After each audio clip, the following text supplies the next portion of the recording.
Welcome to Future Knowledge, a podcast about knowledge, creativity, and policy, brought to you by the Internet Archive and Authors Alliance. New technologies tend to move faster than our ability to understand them, and definitely faster than our ability to regulate them. You can see it with things like facial recognition, being used in the real world before there are clear rules in place, or generative AI, already reshaping how we create and share information while the policies are still catching up. So the pattern is pretty familiar. We're reacting instead of shaping, defending rights instead of defining them. If law is supposed to guide technology toward human flourishing, what happens when it's always one step behind? Hi, everyone. I'm Chris Freeland, and I'm a librarian at the Internet Archive. Welcome to today's book talk. In Law and Technology, Ryan Calo offers a clear and methodical way to think about these challenges, not by chasing each new technology, but by building a consistent framework for analyzing and governing them. Ryan will be in conversation today with legal scholar Danielle Citron. Here to introduce our speakers and to set the stage for today's discussion is Dave Hansen, the Executive Director of Authors Alliance. Hi, everyone. Welcome back. It's great to do another book talk. So as Chris said, I'm Dave Hansen, Executive Director of Authors Alliance. And so the topic of this book is really close to the heart of the things that Authors Alliance cares about. I'm really pleased to be able to help facilitate and co-host this talk today. So with that, why don't I introduce our speakers? First, I want to introduce Danielle Citron, who is the Jefferson Scholars Foundation Schneck Distinguished Professor of Law at the University of Virginia School of Law, where she writes and teaches about a wide variety of things: privacy, free expression, civil rights. And she is the author of a few books. One of them, the one I think I know her best for, is Hate Crimes in Cyberspace. She's done a lot of work on privacy and hate crimes and sort of how technology affects privacy online.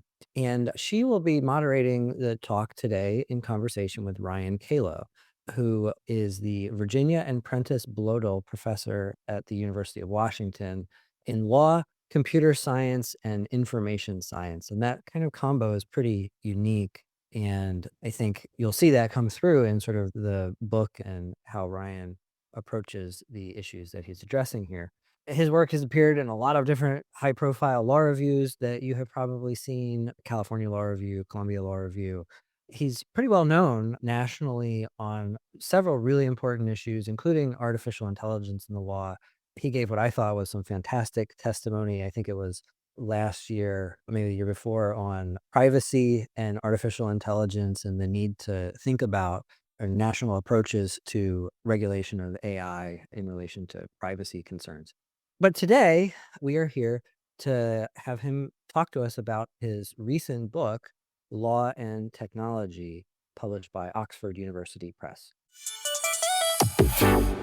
Dave. Thank you so much for that. And I just thought before we begin, I just wanted to double down on Professor Calo as a Renaissance person who is lawyer, philosopher, computer scientist, and information scientist, who is our teacher and helps all of us think about privacy, automation, robotics, and so much more. And so it is a real joy to be here together to talk about this magnificent book, which everyone should get: Law and Technology, a Methodological Approach. So let's begin.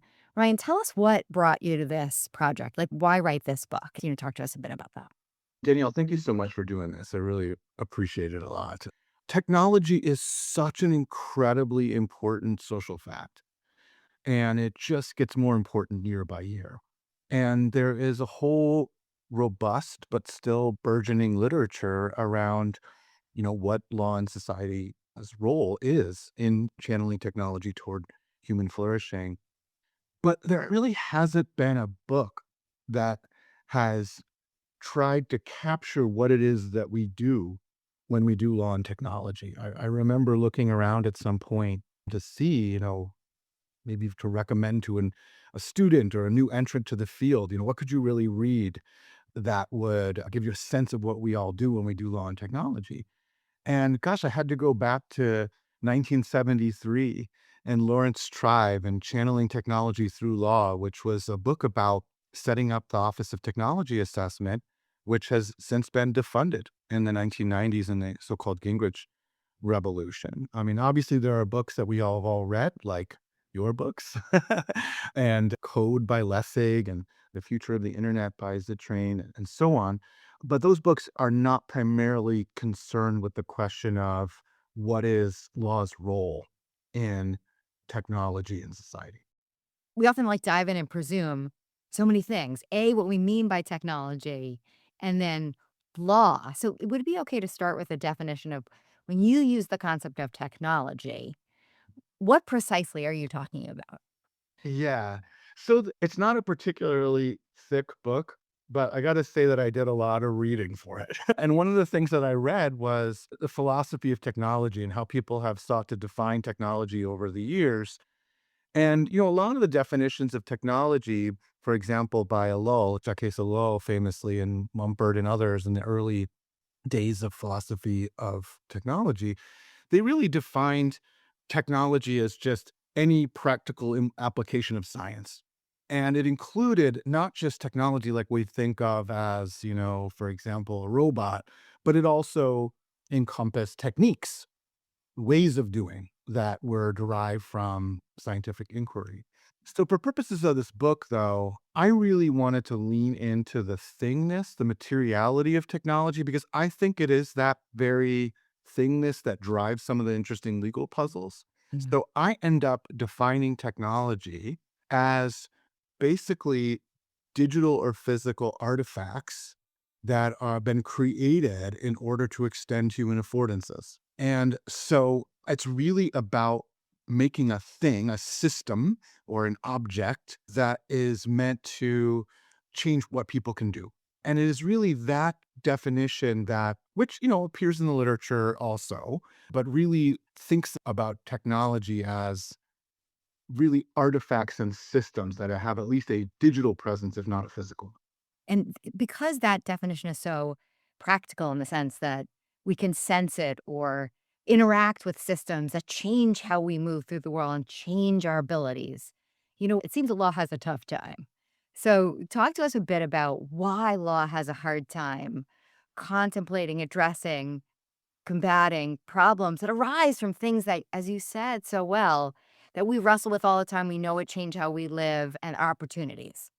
Yeah, I mean, so there's a few things I talk about in the book, but let me focus in on one, which is that over the years, I've observed that technology has this way of making a kind of shell game of human responsibility. And Danielle, like the shell game where you have three cups and there's a little ball and you don't know which one it is, and you guess wrong and you lose $20 or whatever it is. But the idea is that we do so much with and through technology. And every time we participate in the world of work, of love, of, friendship, whatever it happens to be, of creativity, and we do that with a technology or through a technology. Well, there are a lot of people's decisions and politics, to borrow from Langdon Winter, and perspectives and desires and intentions that are present in the technology, but are not necessarily visible or legible. And one of the things the law struggles with deeply is the ability to attribute responsibility accurately across the social technical system. The law has this tendency, which is pretty well documented, of focusing in on the person who was there, right? The person using the technology, the person hurt by the technology, rather than all the people and all the decisions that went into architecting that system. Right. And is that difficulty that we have, which is lawmakers, right, and courts, is there difficulty that the designers themselves have in wrestling with even or conceiving their own legal responsibilities? Like the designers of these tools, right? They're unseen, they're not legible often to lawmakers. What about the designers themselves? Do they fall into traps that make law not present in some sense in their own minds? Oh, absolutely. Right. I mean, we saw this for decades where privacy and security would become an afterthought. I just want my system to work. I just want it to be frictionless. I just want lots of people to use it.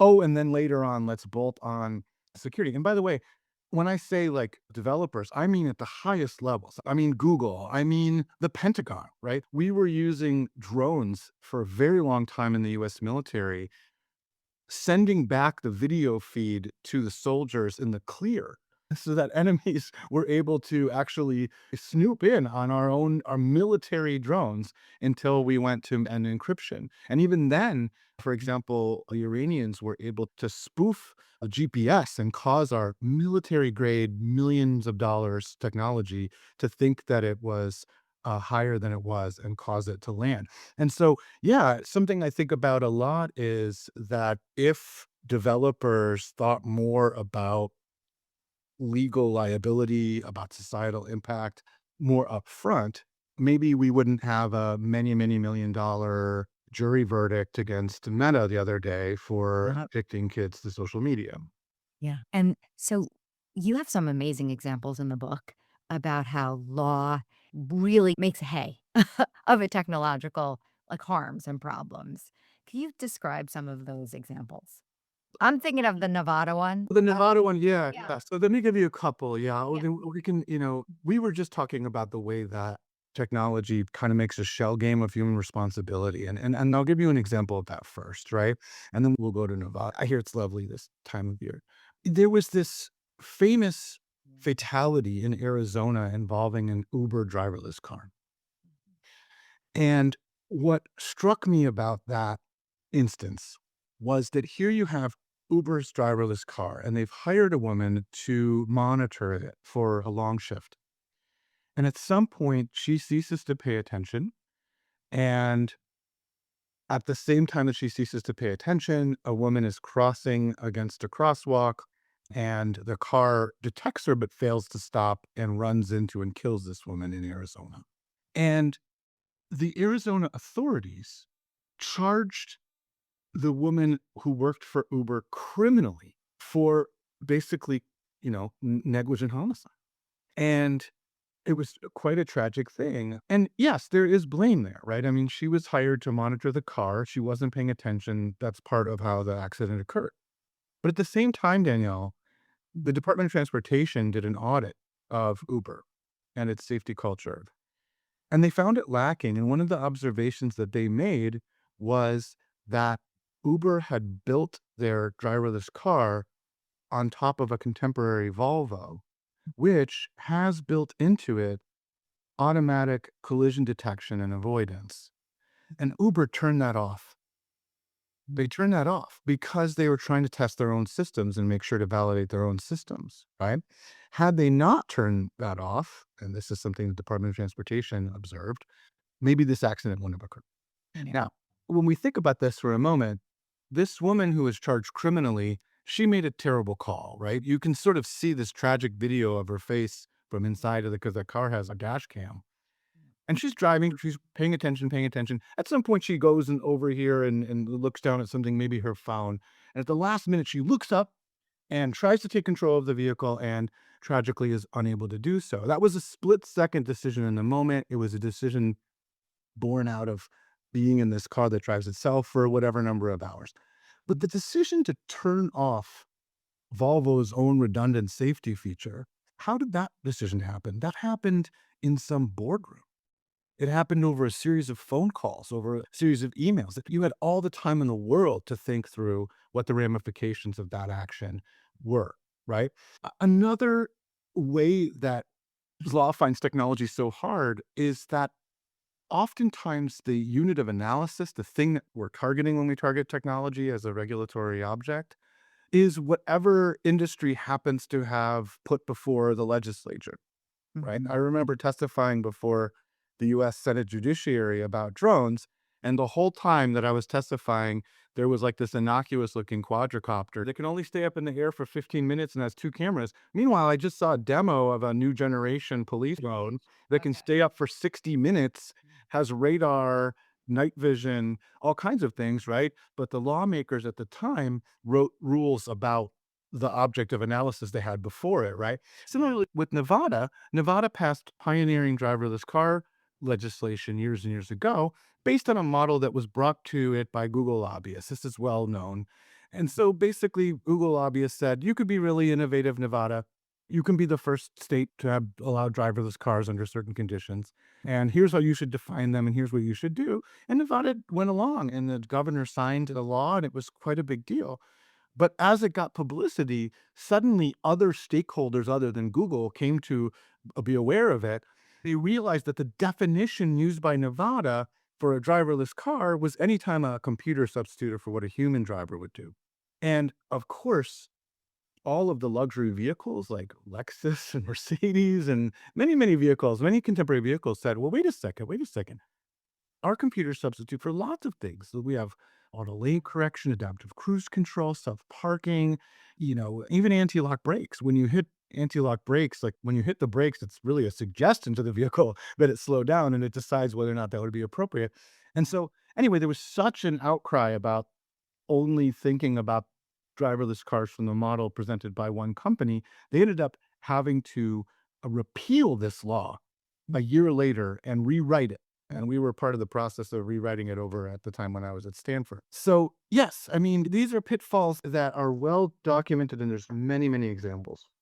So, what's interesting about the first, and I think it ties to the second example, is that laws ignoring, and you said we held responsible the human being, and there was a tragedy there. But we missed the fact that the safety culture was they made a decision in favor of their agenda over safety and ignored safety. And we see this with Meta in ways that are even more flagrant with the jury decision in the New Mexico case, right?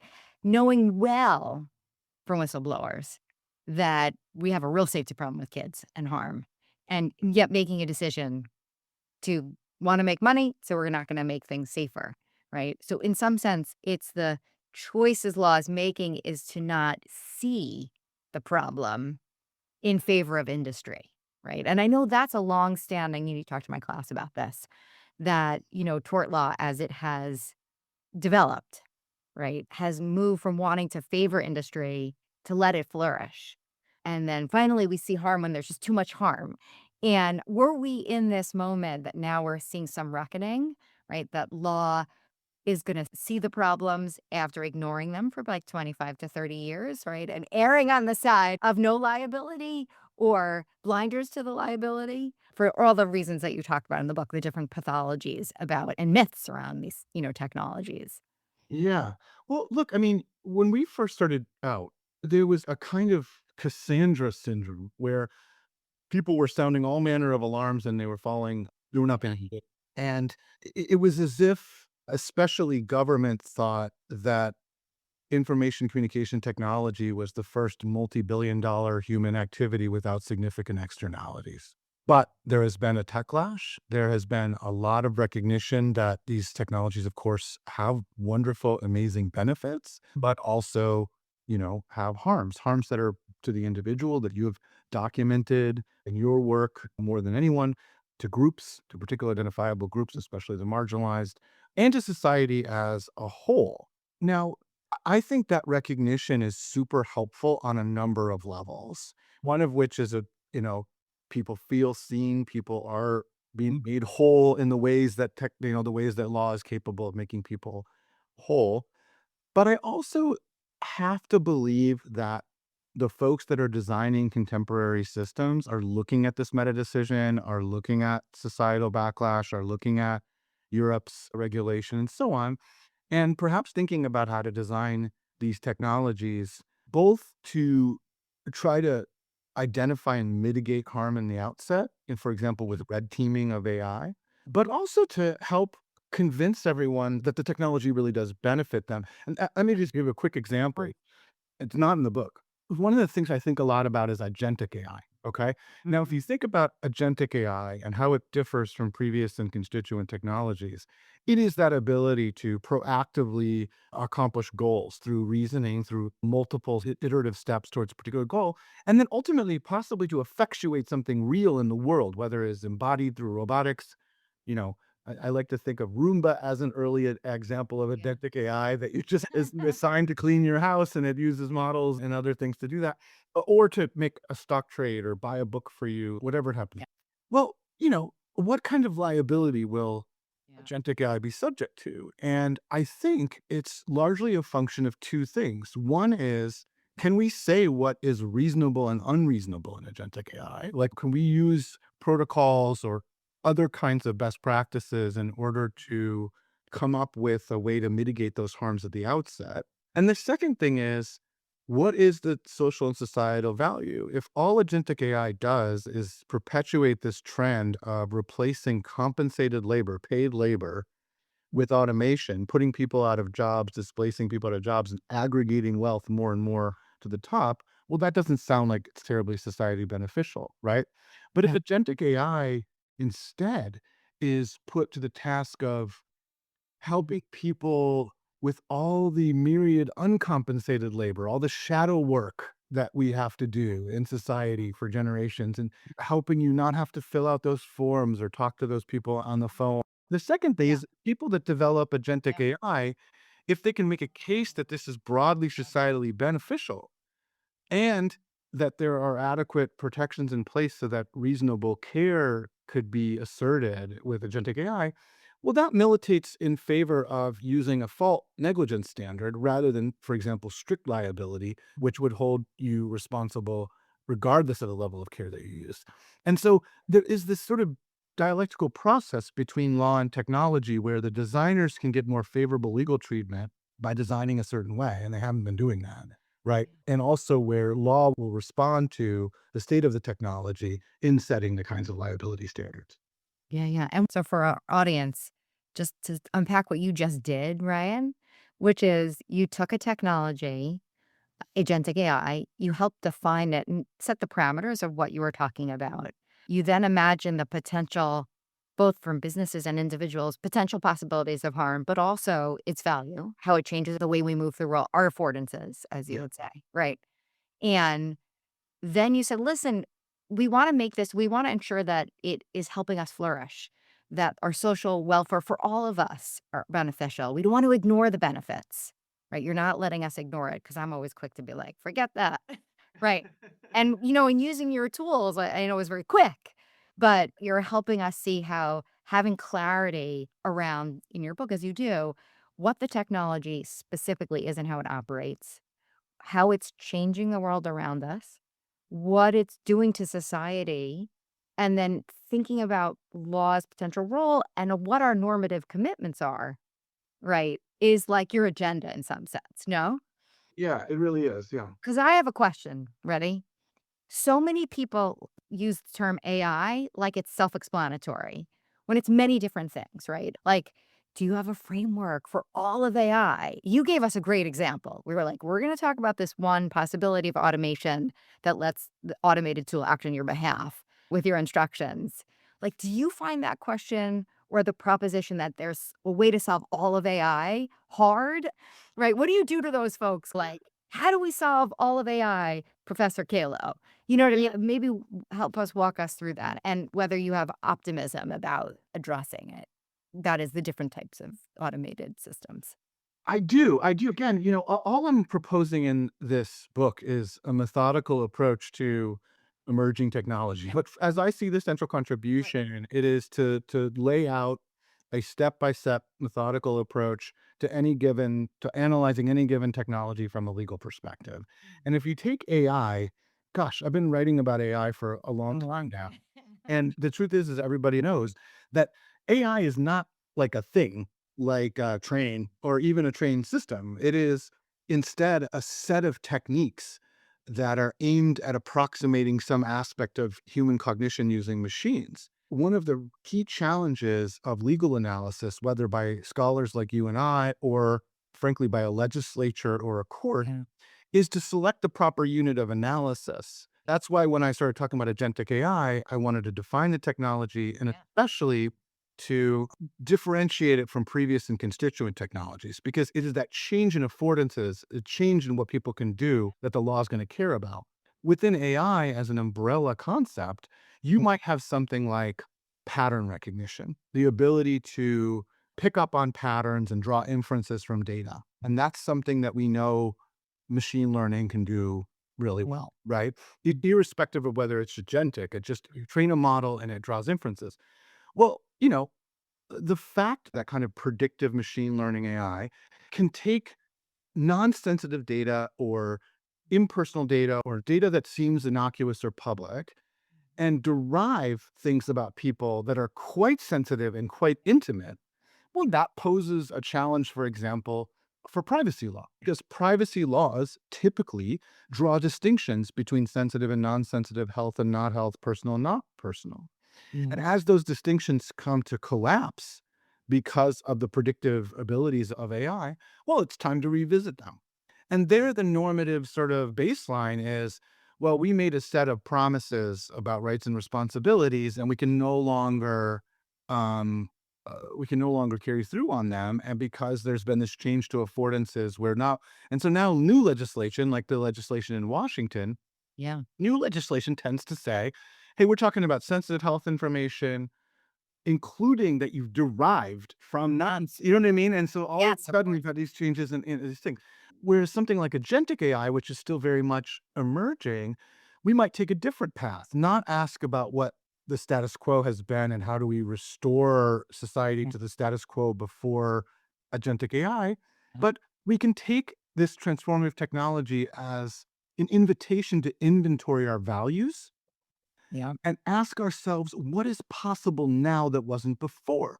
Yeah. And so when I reference shadow work, the idea that for generations, institutions, an industry and government have devolved labor tasks to individuals such that our lives are replete with Yeah. situations where we just have to do busy work for which we're not compensated.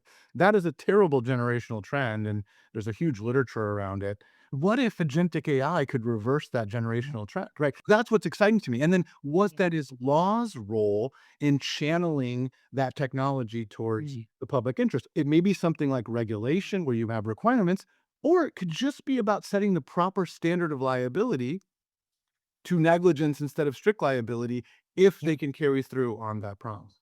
And what's so to just to emphasize for our audience that move that you made that I think is so has always been creative and pushed. So Ryan and I write together, and we wrote a piece called "The Automated Administrative State." And in doing that, we were examining mistakes that we were making in public benefit systems and others that were depriving us of important commitments in law. But you pushed us, and I've always pushed all of us in our work, is to ask not only the commitments that we lose, right, that we can't honor, that technology changes our affordances so that it means that we are not living up to the commitments of due process or rulemaking or whatever it may be. You also asked us to listen, technology is an opportunity, you said to us as we wrote, right, to inventory new values and to honor them.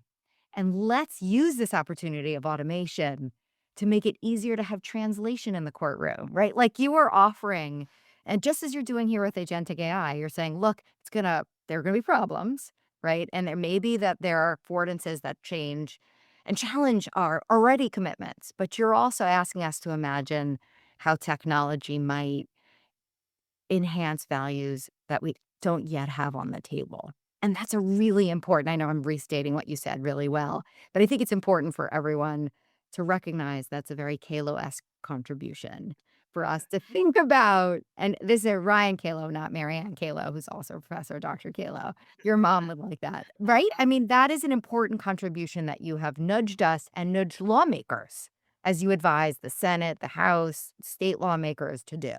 Yeah, I mean, after our article, which, by the way, we just noticed was cited by the Supreme Court of Israel in a case about automated decision making the other day, I wrote a follow up paper, my own, in Duke Law Journal that is about the prospect of using computer modeling to improve policy making and observing that most sophisticated institutions, be they the military or industry, you know, use sophisticated computer modeling in order to try to anticipate possible scenarios. And why isn't the government, doing more of that, right? And I've acknowledged that there are pitfalls and concerns around that and so on.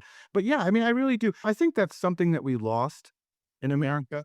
But I mentioned before Lawrence Tribe's book about the Office of Technology Assessment. For 20 years, there was this big, hundreds of people in many disciplines at the OTA advising Congress on how to use technology to promote the public interest in addition to putting around safeguards.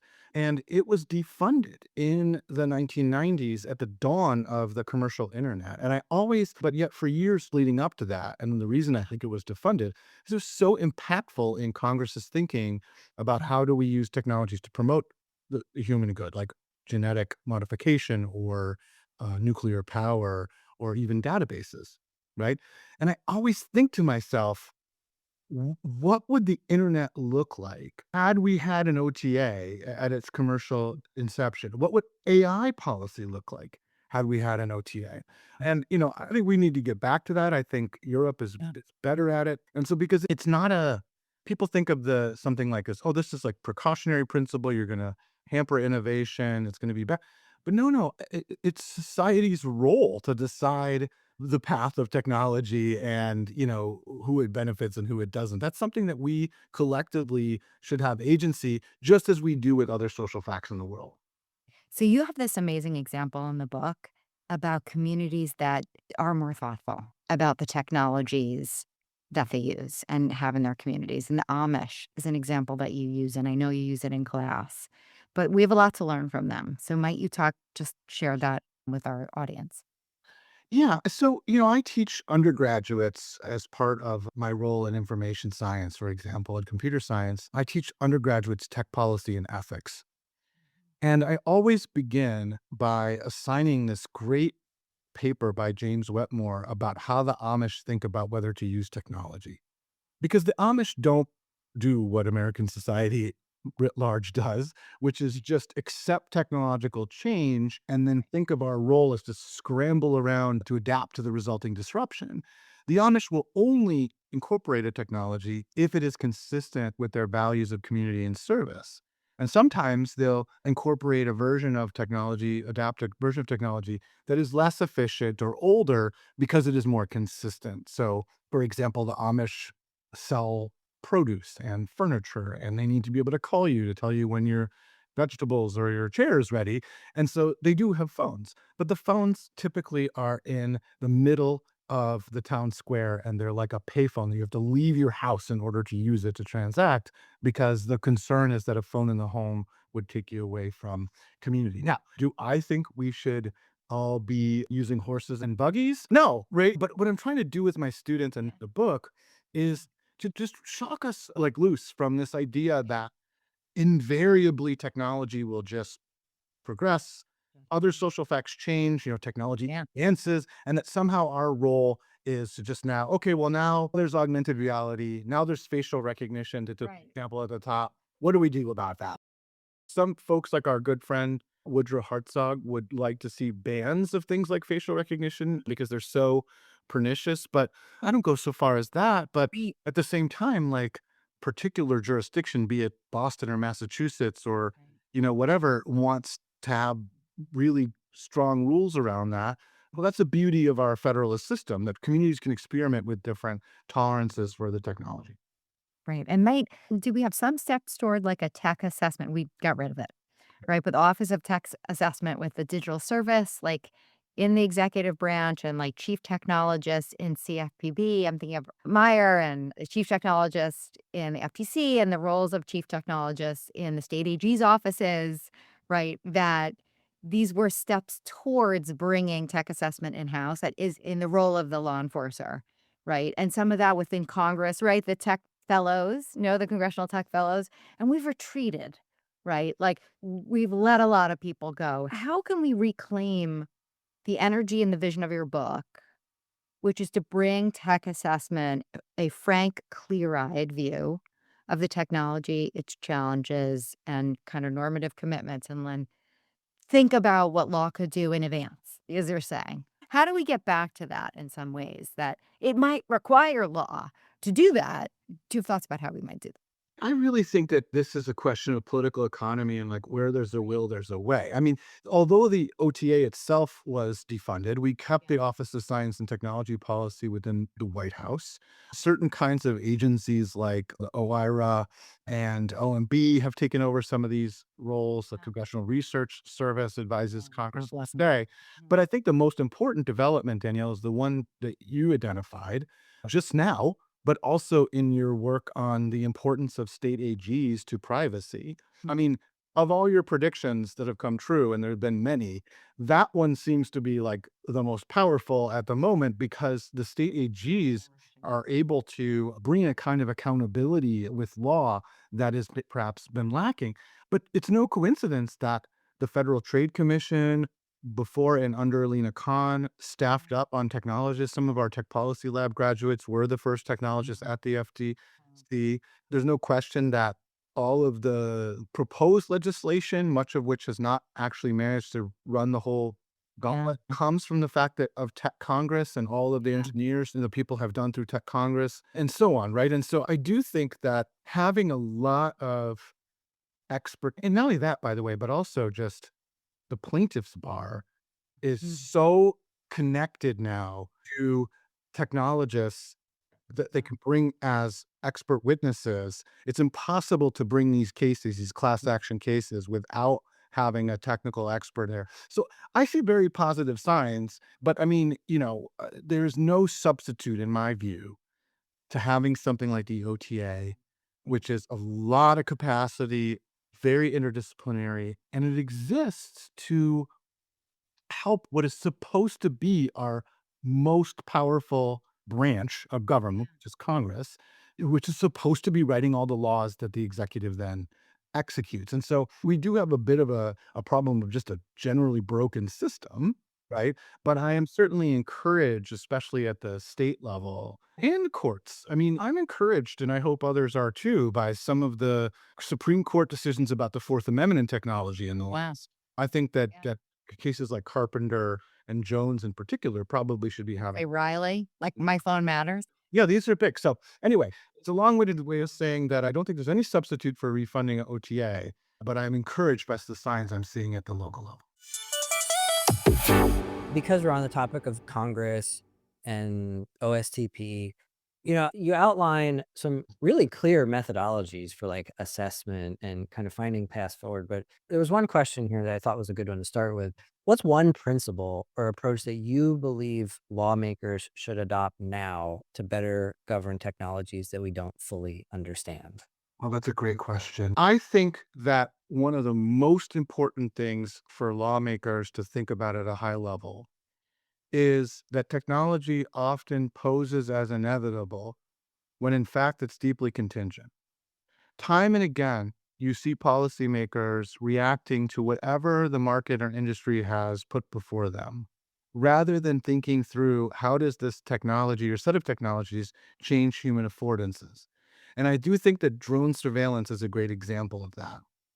The bills that came out of that Senate Judiciary hearing, which were emulated by the states, specifically defined drones in accordance with the Federal Aviation Administration's definition and did not include many, many new techniques to use mobile aerial surveillance against the population, nor do they really were they calibrated to the kinds of capabilities that we see today in contemporary drones, right? And so I think it's very important for policymakers to remember, you know, just because something has been put before you doesn't mean that's the only instantiation. Another quick example is robotic delivery. Those little carts with the six wheels that, deliver things on campuses like Starship. Starship went around and went to a bunch of states and said the same thing as Google did in Nevada and said, oh, we need to be clear that we can use this on the sidewalks. Why don't you write a law about robotic delivery? It's so important. And the states were like, oh, yeah, that sounds really important.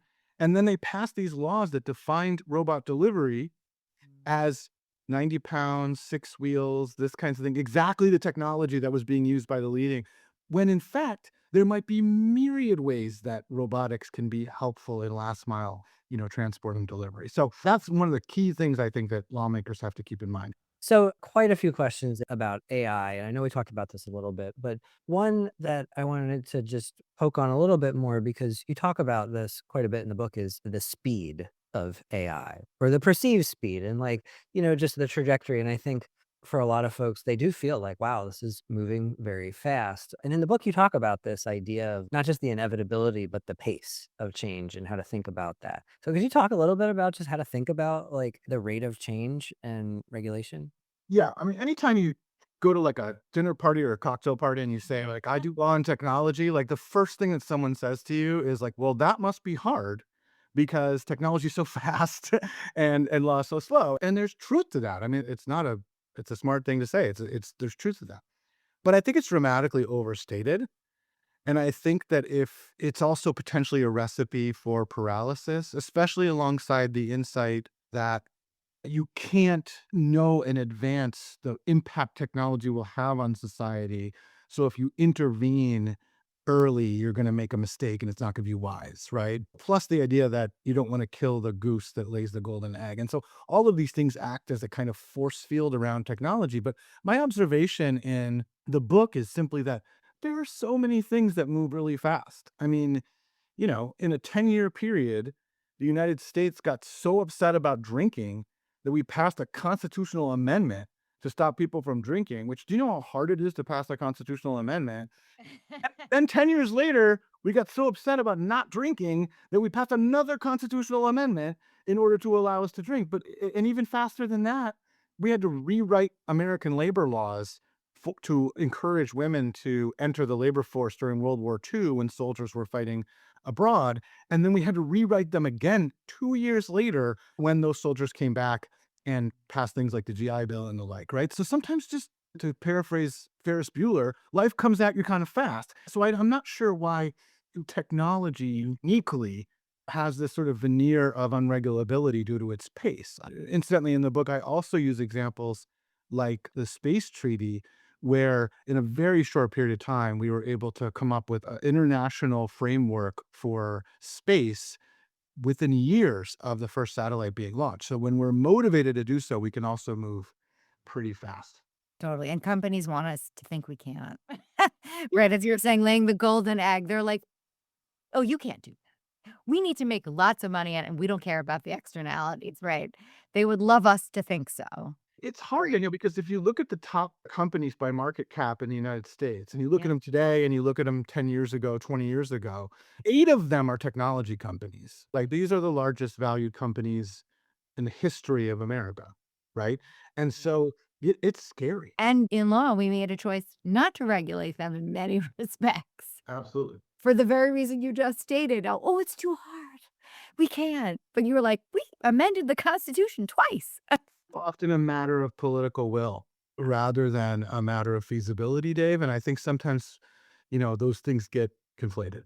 I think I have time for one last one, and maybe this is a little bit down in the weeds of legal particulars, but you mentioned the Amish, and the book talks about like these Luddite communities. I teach a class at the I school at UNC, and my students were telling me about the Luddites in New York City who don't use cell phones. And so I guess that one of the questions is like how to think about the scale of potential regulation or lawmaking or policy. There are lots of things that happen in DC, there are lots of things that happen at the state level, there's some things that happen in kind of more insular Amish communities, right? And one kind of glib response to this is like, if you don't like the technology, don't use it. But obviously, it has broader effects. And so, how do you kind of think about where those regulation or policy needs to live across the spectrum? Yeah. I mean, so just very quickly, like, your city sets up ubiquitous cameras with facial recognition. Oh, just don't use them. Right. You know what I mean? Like, what? Yeah. But let's back up. I think that one of the sort of issues that you see is that the policy discussions don't recognize the full range of options that policymakers have under a complex legal system like our own. And indeed, step 4 of my methodical approach has to do with mapping out the possible sets of interventions. Once Mhm. you do that, you see that it's a false dichotomy to say that you got to ban something everywhere versus just let people innovate without permission, so-called permissionless innovation, because we have, for example, federalism. So one state could decide one way, or even a local municipality could decide one way and see how it works out. The second thing is that we miss the idea that there's rules, but there's also standards. It seems odd to say, oh, law can't keep up with technology when the Federal Trade Commission, their mandate is to police against unfair and deceptive practice. In what universe does unfair and deceptive practice as a broad standard not able to keep up with technology? It sure is. And under Lena Khan, the FTC pursued dark patterns and many other things that we've been agitating for years. So, I think understanding the full range of options under a complex legal system helps to allay some of those concerns that we're going to be overdoing it or that, we either have to innovate or ban. Well, I want to thank you both. This was such a great conversation. Big thank you to Ryan and to Danielle for a fascinating conversation, to Dave Hansen and Authors Alliance for facilitating and co-hosting these sessions. Thanks all. Have a great day. Thanks for joining us on this journey into the future of knowledge. Be sure to follow the show. New episodes drop every other Wednesday with bold ideas, fresh insights, and the voices shaping tomorrow.